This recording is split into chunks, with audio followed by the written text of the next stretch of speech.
Assalamualaikum warahmatullahi wabarakatuh. Perkenalkan, nama saya Nendi Firmansyah, calon guru penggerak angkatan 4 dari Kota Tangerang Selatan, Provinsi Banten.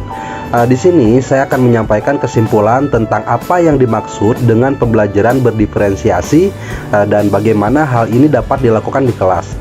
Lalu menjelaskan bagaimana pembelajaran berdiferensiasi dapat memenuhi kebutuhan belajar murid dan membantu mencapai hasil belajar yang optimal.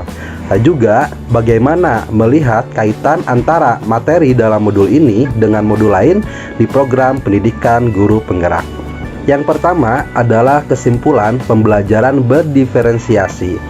Pembelajaran berdiferensiasi adalah pembelajaran yang memberi keleluasaan pada siswa untuk meningkatkan potensi dirinya sesuai dengan kesiapan belajar, minat, dan profil belajar siswa tersebut. Atau dengan kata lain, pembelajaran berdiferensiasi adalah pembelajaran yang berorientasi kepada kebutuhan murid.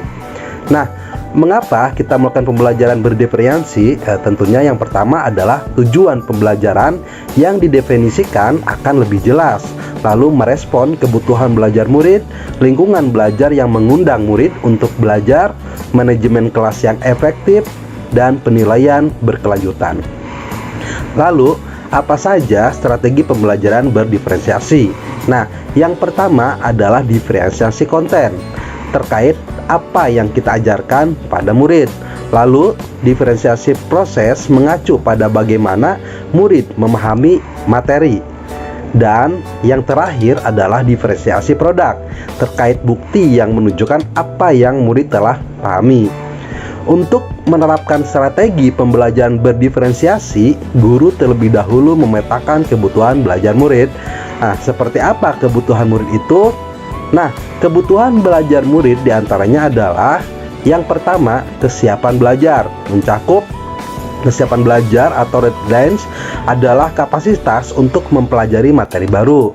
Nah, yang kedua, minat belajar adalah salah satu motivator penting bagi murid untuk dapat terlibat aktif dalam proses pembelajaran.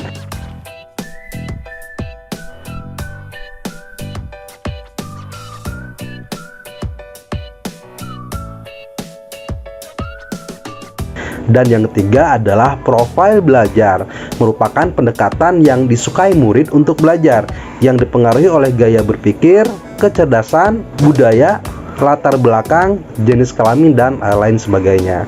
Nah, sekarang kita akan melihat apakah ada koneksi antar materi. Kita buktikan yuk. Yang pertama, pembelajaran berdiferensiasi kaitannya dengan filosofi pendidikan Kiai Hajar Dewantara. Filosofi pembelajaran KHD menegaskan bahwa pendidikan harus bergerak pada murid.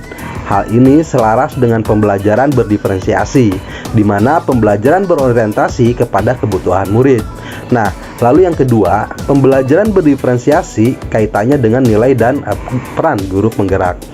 Dalam memetakan kebutuhan belajar murid, dibutuhkan guru yang memiliki nilai reflektif terhadap proses pembelajaran yang sudah dilaluinya bersama murid. Harus inovatif membuat media pembelajaran yang sesuai dengan kebutuhan murid dan harus mampu berkolaborasi dengan murid, sesama guru, dan orang tua murid untuk mendapatkan informasi tentang karakter belajar murid. Nah, yang ketiga, pembelajaran berdiferensiasi kaitannya dengan visi guru penggerak. Guru penggerak memiliki visi untuk melakukan perubahan positif pada pembelajaran yang berpihak pada murid. Melalui strategi pendekatan inquiry apresiatif, guru akan menemukan kekuatan yang dimilikinya untuk mewujudkan visi tentang murid impiannya. Keempat, pembelajaran berdiferensiasi kaitannya dengan budaya positif.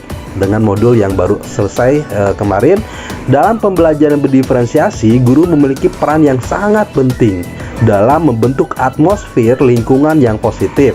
Lingkungan yang positif terwujud karena adanya budaya positif yang lahir dari disiplin internal dalam komunitas belajar. Sekian dari saya, terima kasih. Wassalamualaikum warahmatullahi wabarakatuh.